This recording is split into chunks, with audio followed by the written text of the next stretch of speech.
IHSS Advocates, improving the developmentally disabled community, one family at a time, proudly presents IHSS Protective Supervision, a tutorial series from an advocate's perspective. Episode 2, Nonself-Direction. Hello, my name is Larry Rosen. And I'm David Wolf. We are partners in the advocacy firm IHSS Advocates. Today we are discussing the term non-self-direction and how it affects the approval of protective supervision for families with developmentally disabled children. As stated in All County Letter 1525, a person must be both mentally impaired or mentally ill and non-self-directing to be eligible for protective supervision. It is not sufficient for someone to just be mentally impaired, mentally ill. There must also be evidence that he or she is non-self-directing. This policy is based on the court rulings in the Marshall v. McMahon and the Calderon v. Anderson cases. Furthermore, protective supervision regulations are based on Welfare and Institution Code 12,300 subsection B. The Manual of Policies and Procedures, MPP 30-700, contains the following sections that are specifically applicable to the assessment and authorization of protective supervision. MPP 30-757.17 states, protective supervision consists of observing recipient behavior and intervening as appropriate in order to safeguard the recipient against injury, hazard, or accident. Point 171 adds, protective supervision is available for observing the behavior of non-self-directing, confused, and mentally impaired or mentally ill persons only.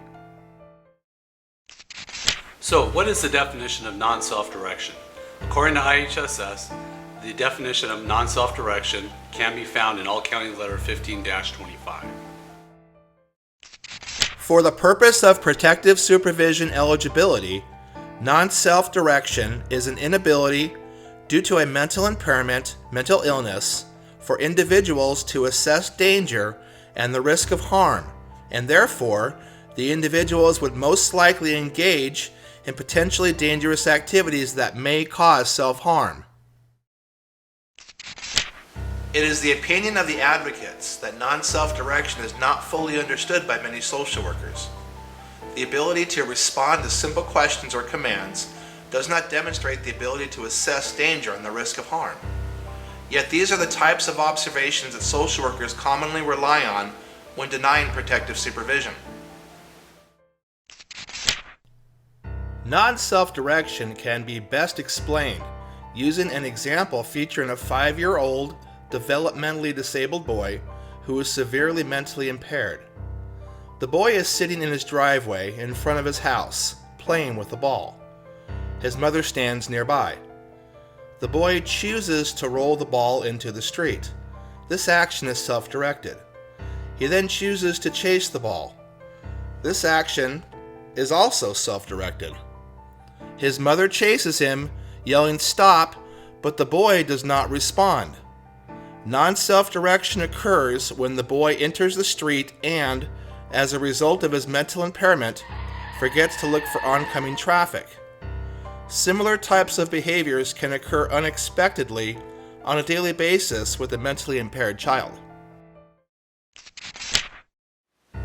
Documentation supporting non-self-direction can be collected from many sources.